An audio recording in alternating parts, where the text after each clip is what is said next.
Hello, Wisconsin. Welcome to the 11 o'clock hour of As Goes Wisconsin. I am your host, Kristin Bry. We got Greg Bach on the board. And since we had Jane in our opener for this hour, a reminder, Jane will be back next week. We've missed her terribly. We're very excited for her to be back. But Greg, you've been doing a wonderful job.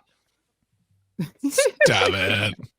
But yes, Jane still works here. Jane's coming back. Jane just needed a very well-deserved vacation because she is, even at 63, a workhorse. And so that woman is the epitome of the word professional as far as how much she shows up and puts into this. And the show would not be the same without her. So we're very excited to have her back next week. But who's here this week? As always, it's 11 o'clock on a Thursday. So it is time for Public Cervix Announcement with Dr. Kristin Lyerly.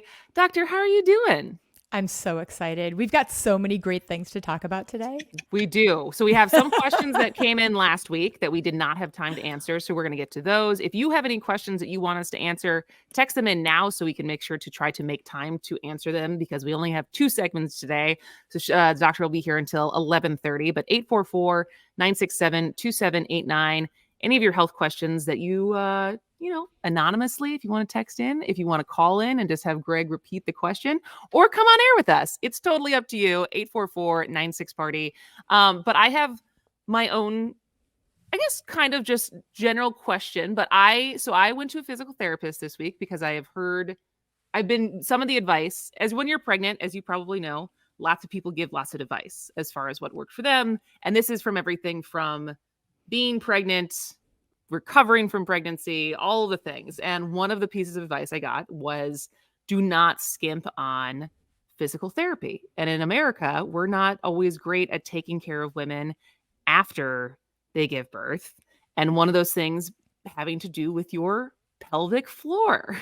And so I made the decision to go see a physical therapist even before I'm giving birth to start figuring out how my pelvic floor is doing. But not only that, because I feel like we think about pelvic floor with women a lot, but having a husband who is recovering from an anterior lumbar spine surgery, which means they went through the front. And so he's basically dealing with a C-section like incision right now. Poor guy. He also has pelvic floor like things that are popping up. And so what is the pelvic floor? We already learned, I think, that Greg, it's not flooring that goes in your house.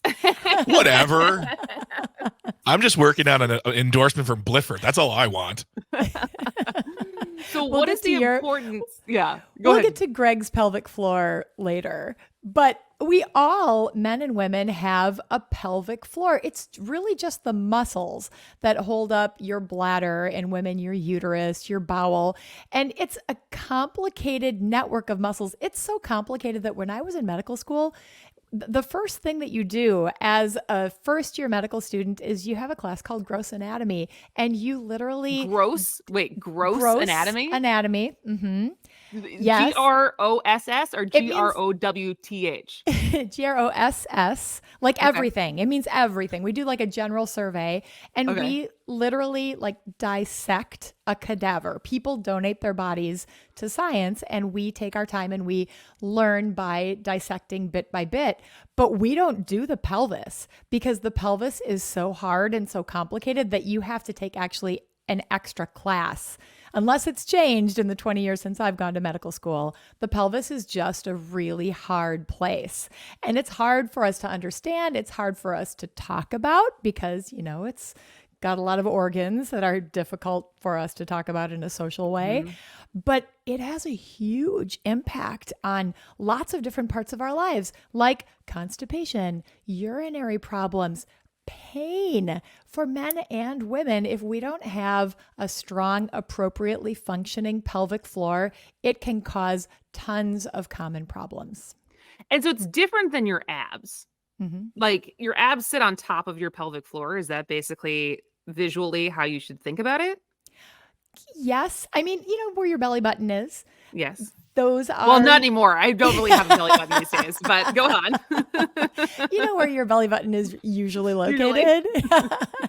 So those are your abs, your rectus muscles, and your transverse abdominis muscles, like on your, your front. But your pelvic floor is really your bottom. So like for women, if you put your finger in your vagina and just squeeze, you can usually feel your pelvic floor muscles squeezing around your finger. Same thing as far as your rectum goes and your urethra, all of that, all of those muscles together function as the pelvic floor, but they have to squeeze when they're supposed to squeeze, and they're supposed to relax when they're supposed to relax. And that's what I found out this week, is that I don't have so much of a problem with the strength. It's the letting go part of being able to actually relax that I never knew was a issue. And now I do. And so it's interesting though, because it's something that they like, we're trying to figure out, because even both, I mean, in general in life, but also to like during childbirth, being able to like release your pelvic floor is going to be important. Right? Oh, yeah. I can't tell you how many people I've seen who are struggling with the pain of early labor, with their contractions, and they're really fighting it and they're really having a hard time. And then they get an epidural that allows their body to relax, and their body just goes whoosh, and their cervix opens up and their labor progresses. So there is definitely a physical component to the stress involved there, whether you are over exercising and you are putting too much tension into your pelvic floor because you're trying to do the right thing, right? Or maybe you have a chronic medical problem like constipation or vulvodynia or some sort of endometriosis, some sort of condition that causes chronic pain, that causes you to be consistently squeezing and pulling back from that pain. Well, there's this feedback loop where your body is responding to that pain by contracting that muscle, and that muscle contraction is causing more pain, ironically. But because we don't think of it in terms of pelvic floor, and we don't think of it as something that can be resolved with physical therapy, with exercises, with breathing, we often seek other things. Like if we're constipated, we look for, a laxative or something else to help us relieve that problem. And sometimes it's multifactorial. These problems, although they're very common, can have a lot of different origins.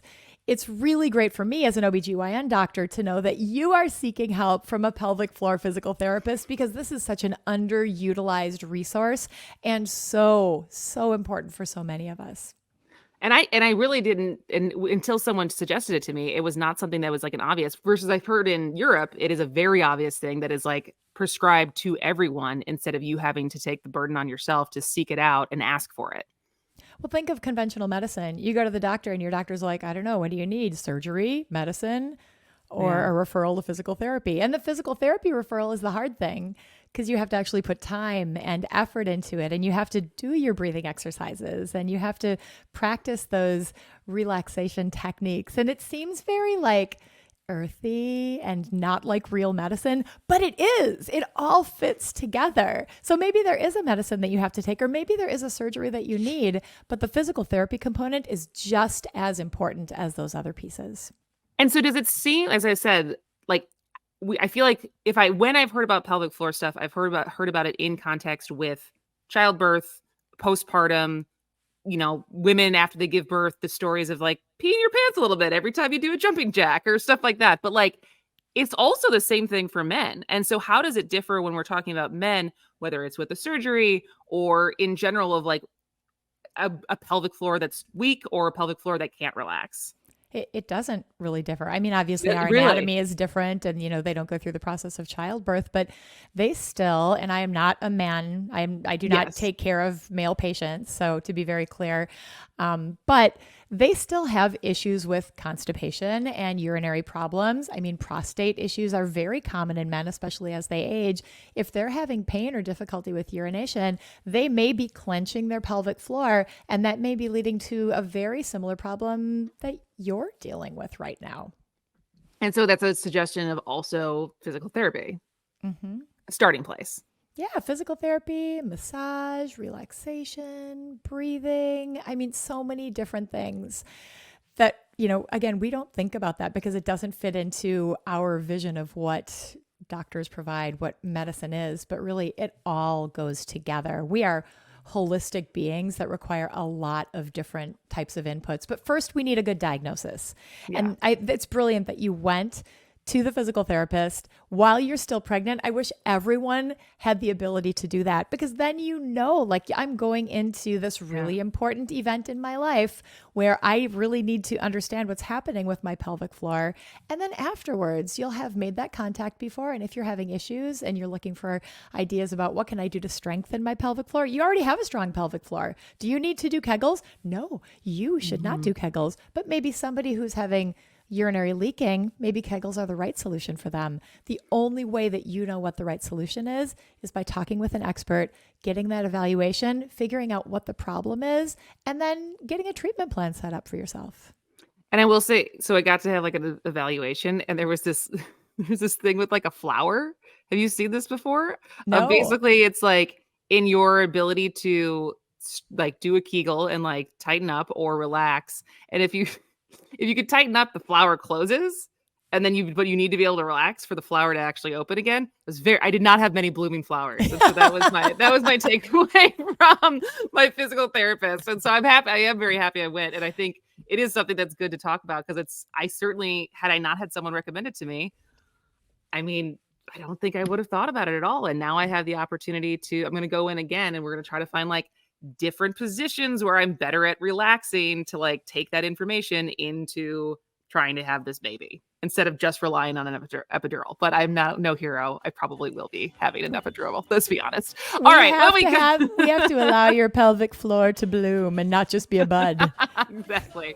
All right. When we come back, we have some questions that we're going to get to from last week of yours. If you have a question for Dr. Lyerly on any health topics, 844-967-2789. That's 844-96-PARTY. We will be back after the break. This is As Goes Wisconsin. It's getting closer.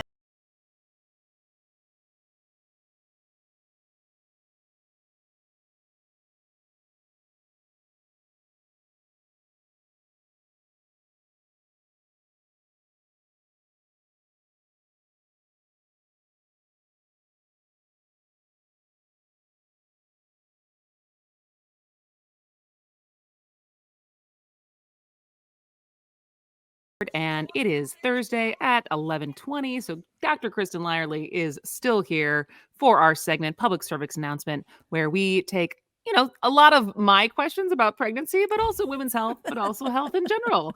And we always welcome your questions for the doctor at 844-967-2789. That's 844-96-PARTY. And last week we had a couple questions come in before we had time to actually answer them. So let's jump right into those.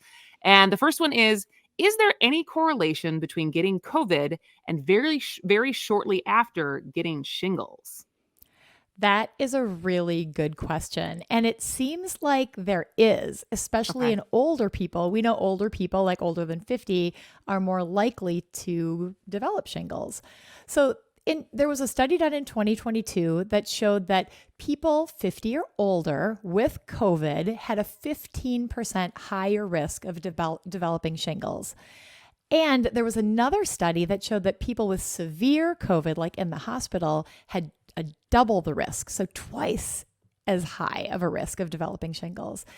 The theory is that COVID debilitates your immune system, and shingles is this really insidious virus that many of us get when we're kids. Chickenpox, it's the chickenpox virus. It doesn't leave. We don't get cured of it. It just sits there in our nerve roots while we're healthy and we have strong immune systems, and it just waits for us to get sick.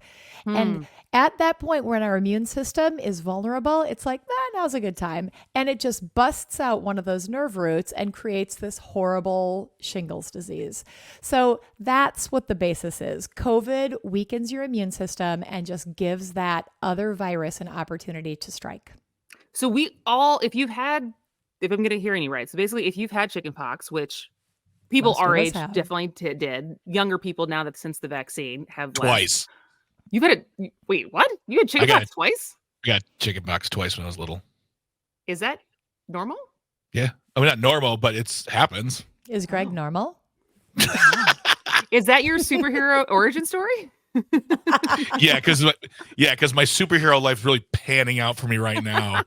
Chickenpox man. My superpower always going ugh when I wake up or get up.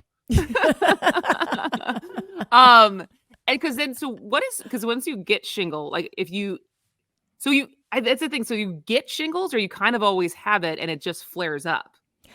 You have the virus. It's kind of Okay. like herpes. It is herpes. So like think of genital herpes. You know that if you get it, you never get rid of it. You have it forever, but you can take medicines. And when your immune system is intact, you generally don't have to worry about it. Your partner needs to know about it. You can still transmit it, but it usually doesn't cause a problem until your immune system is compromised. Same thing for shingles, but we tend to see it with herpes. We see it like in pregnancy sometimes, or when other medical illnesses happen. With shingles, it's when you get older. And it's not just COVID. It can be a ton of other things that activate that latent virus that's just sitting there waiting. Some people get it, some people don't. But importantly, there is a vaccine that prevents shingles. It's very effective. It's 97% effective for people between 50 and 70. Yes, it is easy. You can get it. The insurance covers it. Anybody older than 50 can get it. And man, if you've ever had shingles, I'm sure our listeners out there who have had shingles are like, please get the vaccine, because it is incredibly painful. I've heard that. My All right. sister had it. Your sister had it? Yeah, my sister got it. She described it to me, and it sounded horrifying. Mm-hmm.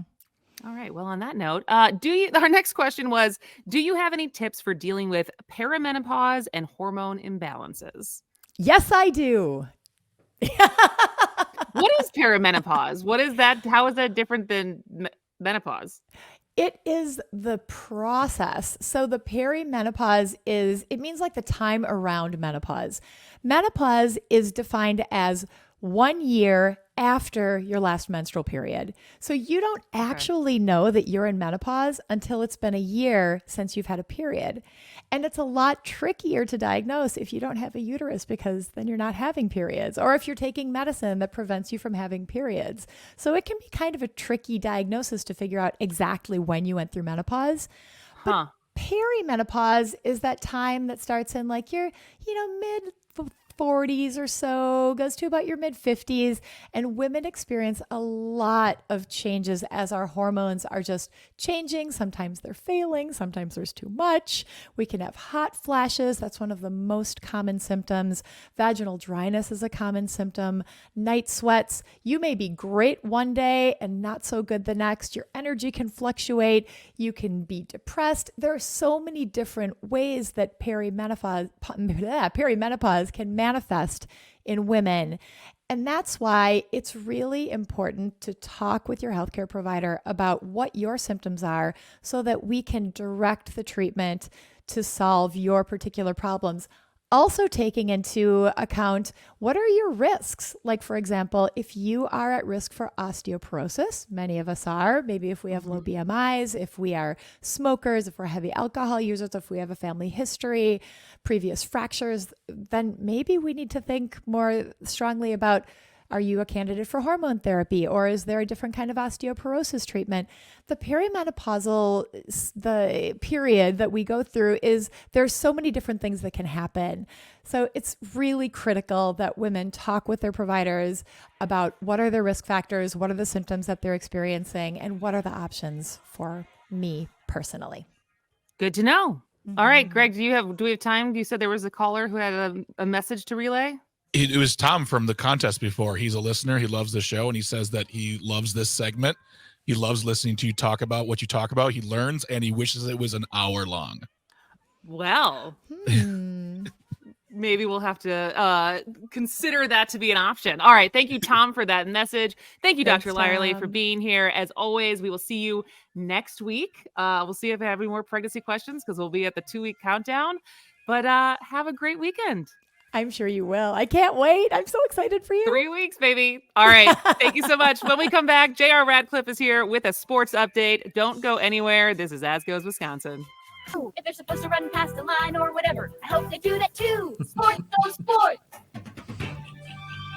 They top their opponents numerically in the allotted time. Lest they disenfranchise their audience and see their revenues decline. May the partakers be sturdy and rapid in the spirited energies they exert. May they be victorious in perpetuity. Welcome back to As Goes Wisconsin. I am Kristen Bry. Greg Bach is on the board, and that song means it is time for a sports update. And this week we have JR Radcliffe, trending sports reporter for the Milwaukee Journal-Sentinel, back to give us, I think, the top 3 hits from Brewers and Packers and Badgers. Is there other sports stuff besides those 3 headlines? I mean, I suppose we could talk about Giannis investing in a golf league, but no, this is I did not see that. Yeah, it's not a thing yet. It'll be a thing like in January. But September is my favorite month for sports because baseball's like, this is the best part of the baseball season. College football has started. The NFL has started. It is a good time. We're back, baby. Mm-hmm. And then by next month we'll have the World Series and basketball will be back, and we get to hibernate with all the sports again. It's true. Yes. But this is a good one. Right. This is a good time. And you know, even though the Brewers are not setting the world on fire, all 3 teams are interesting at this point. So there's still a lot to discuss. So where should we start? Do you want to start with Brewers, Packers? Well, the Packers are interesting to you right now. I mean, the Brewers are more interesting to me right now because of where we are in the season. But the Packers are king, right? So I suppose we should start with the Packers. They are, all right. Of course, kicking off the season on Sunday against the Chicago Bears. Timeless anticipation. Yes. Timeless rivalry situation. The Packers have beaten the Bears 8 times in a row, and I forget what it is. It's like 15 of 16 or something outrageous. The Packers are probably the better team this year too. I don't know. We have no idea. It could go any number of directions. So it is a mystery. It is a mystery what we're going to see on Sunday. But certainly both fan bases feel like there have been some back and forths on the social media apparatus. And I anticipate it's going to be heated all the same. I have a very dear friend of mine is a very big Bears fan, and the memes have already been passed back and forth. As far as he's very excited and very hopeful that this is finally their time to shine and beat the Packers, and I think he is holding out and will be very devastated if Jordan Love turns out to be even an above average quarterback, and then we would have 3 in a row that are like pretty good.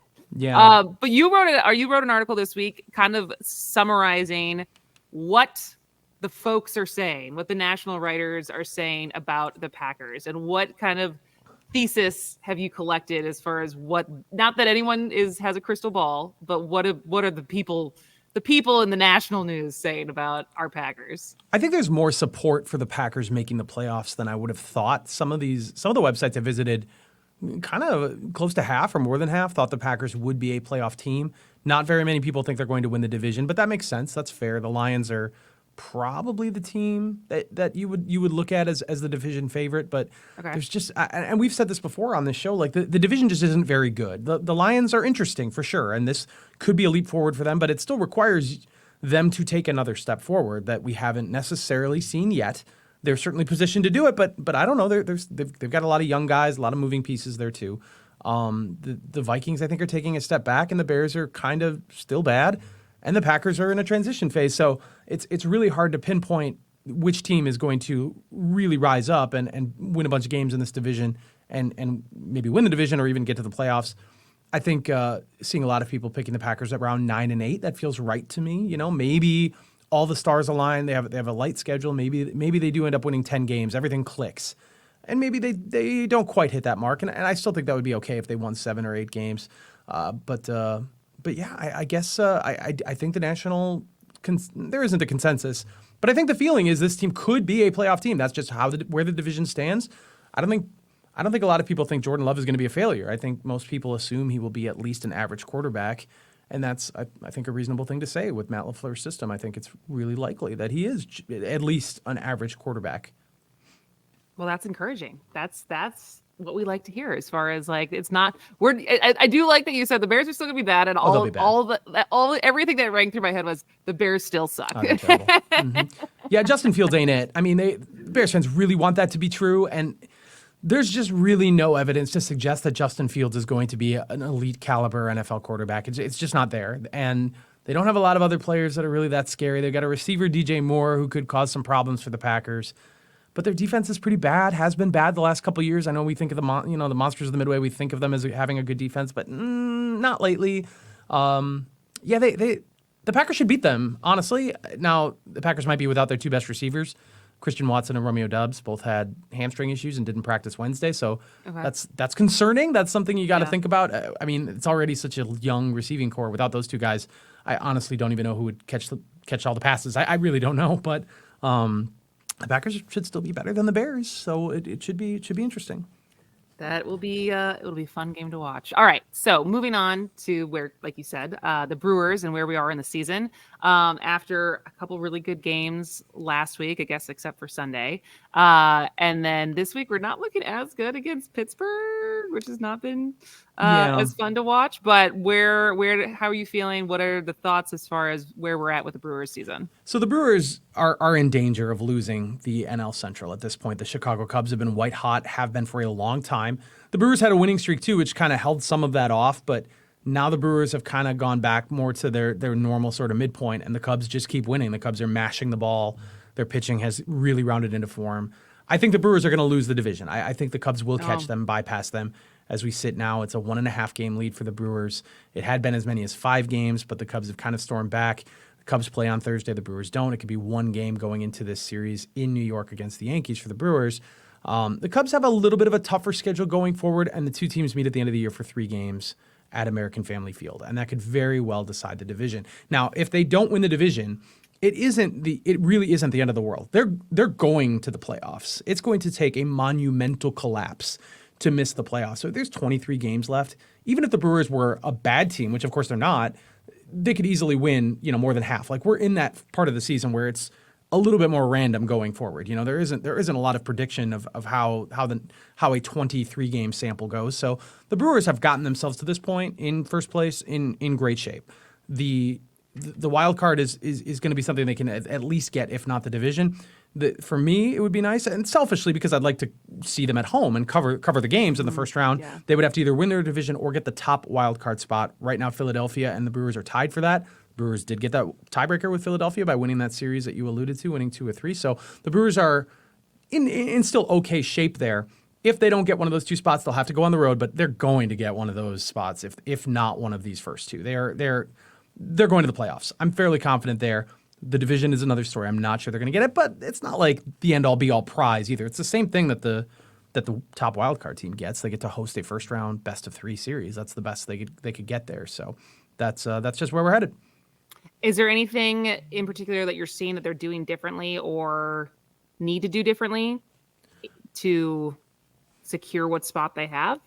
Well, I mean, they definitely need to win some games. Besides winning, they just need to win. They need to hit the ball. Win games. Okay, great. Losing 2 or 3 against Pittsburgh is rough, because that's a team that the Brewers have had success against, should have success against. The Yankees are just above 500 now. They play the Nationals. The Marlins are hot right now, but they had been tail spinning. Like, they should beat these teams. They should have a good handle on it. Marlins have a couple really key injuries right now. Their offense, it's a bad offense. Like, there's no secret anymore. Like, that's just what they are. Even in the month of August, which is when they had this 9-game winning streak and, sort of quote unquote got back on track. Like, they're one of the bottom 10 offenses in baseball, bottom 5 even. So, or maybe bottom 6. They're right there, but like, they're going to be the worst offense in the playoffs. That's just how it is. They're going to win with pitching and with defense. That's what they've done all year. So they just kind of have to keep on that path. There's no magic, bullet here to add to their offense or, make them markedly better. They just don't have it offensively. So they're going to have to win close games, win the way they've been doing. And ideally they beat up on some of these teams that aren't as good as them. Washington is a team that is coming to American Family Field. The Brewers went there and lost 2 of 3 in Washington too. Washington's not a good team, and they actually stole one in the 9th inning against Devin Williams with a bunch of light contact. That was a really frustrating game. The Brewers need to win that series. They need to win 4 out of 7 against the Marlins, if not 5 out of 7. They need to beat up on these teams that are lesser than them, because you want to make that Cubs series, if you can, irrelevant, where you go to those last 3 games of the season at AmFam Field, but Cubs fans are going to come flooding in. You don't want it to be 3 games or less like it is right now. You want to have a lead that's much more comfortable so that you can call yourselves division champs long before you have to deal with the Cubs one more time. Just Chicago. That's like the theme of today. Is just the Bears, the Cubs. God, Chicago. Can't we just bypass Chicago? You got to find a way around it without having to go through it.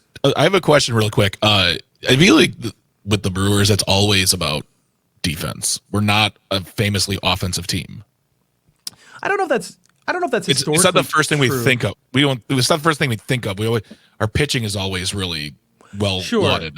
I mean, that has definitely been the case the last couple of years. 2021, sneakily, was almost one of the best teams, the best team in Brewers history. And it didn't end up there in terms of regular season wins, purely on the basis of incredible pitching.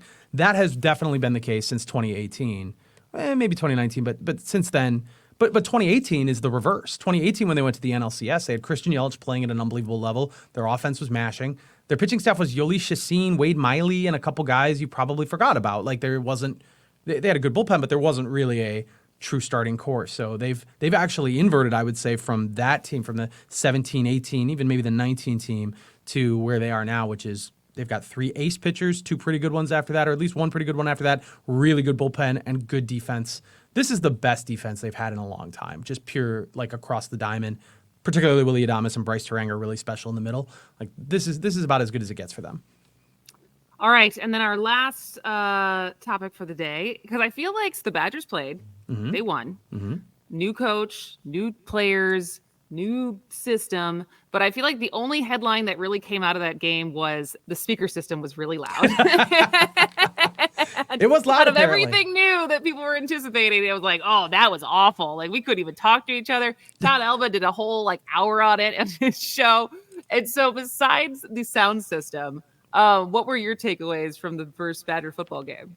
Well, previously I had said that it's really all about my preferences and me, so I will start with me and noting that the press box is completely renovated and beautiful and amazing. Ooh. And has gone from, quite honestly, kind of a dump to quite luxurious. And so I enjoyed my experience at the Badger game and could not tell at all that the speaker system was too loud. I don't know if they soundproofed it or something. That I didn't even take that away at all. So Luke Fickell was a little bit upset after the game. He felt like the team should have played better. Buffalo is an opponent that you put on your schedule as a warm-up game, essentially. Yeah. And we didn't see it. We didn't see them run away with that game. Now, their running game is still really, really good. With the new offense, a lot more passing, you would figure maybe we see less of Braylon Allen and Ches Malusi. Quite the opposite. Those two guys absolutely carried them. Both had an amazing game. And so that was kind of the takeaway. Like, okay, they're still going to use that as their identity. They're still going to run the ball. They have these stud runners, and they're going to stay after that. Tanner Mordecai, the new quarterback, he had a rough game. He had threw a couple interceptions. Didn't see a lot of downfield passes. One big play that fell apart because Skylar Bell dropped the ball. That would have been a 60-yard touchdown, but he wasn't happy with his performance either. There's a lot of room to grow here. And this next game is really tough. They lost to Washington State last year at Camp Randall. Now they're going to Pullman, Washington, to play a team that's got a really good quarterback, some experience. They obviously know what it's like to beat the Badgers. So this is a tough one. This is not just a gimme game. So I imagine they're going to be pretty focused on this one and would like to see some improvement from week 1. Okay. All right. Good to know. And then and now Giannis is buying a golf league. Yeah, it's like an indoor thing. It's like a skills thing for the winter. Rory McIlroy and Tiger Woods have invested in it, and they're like the main investors. There's like 4 teams right now. Giannis is working with the Williams sisters, the tennis players, Serena and Venus. So a lot of superstars, a lot of great golfers that everyone knows are going to be involved. It should be a fun time, but I have no context for it because it's such a new thing. So it's not like X golf where you're like it is a little playing with your friends, but is it like actual professionals playing indoors? That's correct. Yes, and it's not just the like X golf. It's more than that. It's an arena that was built for this thing. So it is a little different. The team that Giannis is involved with is in Los Angeles. There's one in Boston. Today, actually, they just announced one for New York. I think Atlanta has the other one. That's right. So I think there's going to be 6 teams total. And it's all going to be in like Florida in this arena. It's going to be totally different, weird. I don't know if anyone will like it, but golf in January, I could get behind it personally. Got to continue to innovate, right? That's right. We have the technology. We have the technology. All right. And the money, JR apparently. Radcliffe, thank you so much. We love always getting an update from you. We'll see you in about 2 weeks, probably like my last week before I leave. Oh, boy. So thank you for your update. You betcha. See you later. See you next time. All right, we'll come back and wrap up today's show. This is As Goes Wisconsin. Welcome back to As Goes Wisconsin. I am Kristen Bry. He is Greg Bach. And fun show. Very fun, very fast. It's always very fast. It's when it's funner, it's faster. That's what they say about lots of things, right? Bring the fun, get through it faster. Exactly. And stab some comedy while you're at it. While I'm here, I'm going to stab some comedy. All right. Well, tomorrow I'm going to be in Madison tomorrow, so I finally get to see our fancy schmancy headquarters, WMDX on State Street. So I'm excited about that. And then our friend Luke Mathers is going to be here for our crossover, and you get to go against Luke for headlines. How are you feeling about that for tomorrow? Are you one and two? You're 1-1 right now, right? I'm 1-1, and Luke is also my boss, so I really feel like I Fair. might be 1-2 tomorrow. Luke, if you're hearing this, I feel like he's enough of a competitor that he would not want you to just give it to him. Right? Like, I feel like he would be upset if he knew you threw the game just for like points that he would still like you. I don't think that's how Luke functions. then what I'll do is I'll answer the question correctly, but then be like, but your hair looks great, Luke. There you go. Yeah. Flatter him. That's probably a faster way to his heart. Exactly. Well, because it is Thursday, we were doing the auto glass giveaway. We did not get to do 3 headlines and a lie. So would you like to participate in 3 headlines and a lie before we end today's show? No pun intended. Oh, baby. Yeah. How is that a pun? You're pregnant. Oh gosh. That was a stretch. That was a stretch, Greg Bob. Just stabbing comedy. All right. 3 headlines and a lie. 3 of these headlines are real. 1 is fake. Greg, can you spot the fake one? Okay. Headline number 1. 3-legged bear breaks into Florida home, drinks White Claw. Okay. That's number 1. Wait, Florida? Yeah, Florida home. Okay. I didn't know there was bears in Florida, if I'm being totally honest. But maybe there's not. Maybe that's the fake one. All right. Number 2. Hurricane Idalia blows flamingos as far as Ohio. Okay. Just a lot of animal. Poor Two wording animal for a ones. headline, but okay. There's a lot of animal ones today. All right, number 3. Yeah. He fought to keep an emotional support emu at his home and won. Okay. All right. And 4, an octopus was taught to open an iPad app. Oh, man. All right, I'll read them again. Okay. These are your options. Yeah. Number 1, 3-legged bear breaks into Florida home, drinks White Claw. Number 2, Hurricane Idalia blows flamingos as far as Ohio. Number 3, he fought to keep an emotional support emu at his home and won. Number 4, an octopus was taught to open an iPad app. Okay, so last week the 4th one was the lie. I don't Good think memory. you make that same mistake twice. It wasn't a mistake. I don't think you do that twice, right? I'm gonna go the back end around to the front. I'm gonna say number 1, no Florida bears.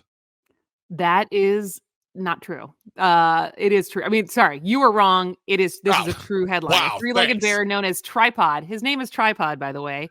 Broke into a home over the weekend and decided to have a party. And they got it all, I guess, on their Ring camera. But the 3-legged bear and likes to party. So that one was real. Right, what is your second guess for the fake one? Is it the octopus one? It is the octopus one. God!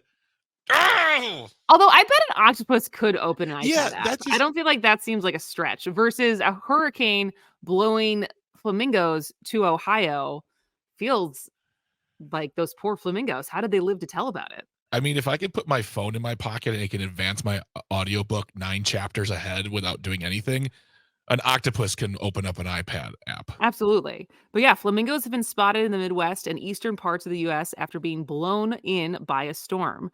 Birds thought to be from Mexico first started appearing in Florida and then made landfall as far north as Ohio. We've never seen anything like this, says Jerry Lorenz of the Bird Research Group, Abaddon, Florida. So now they've made a new home in go Bucks. Not to insult. I know we had a birder on a couple weeks ago. Guys, sorry. Get it right. It's the Ohio State. Yeah, sorry. Not to offend the birders out there. And Jane, I know, is going to be eventually her final form will be a birder. But flamingos are awful, nasty creatures. Are they? Yeah, they smell. They're mean. They look like 80s beautiful, but they are just nightmares to deal with. I've heard. Have you dealt with many flamingos? I've heard many stories from people who work in zoos. How many friends do you have that work in zoos? I have so many questions. You have 3 friends that work in a zoo? I don't know if they work there anymore. This was years ago, but they worked at the zoo. At the Brookfield Zoo? Yeah. Wow. Yeah. Flamingos. This took a turn.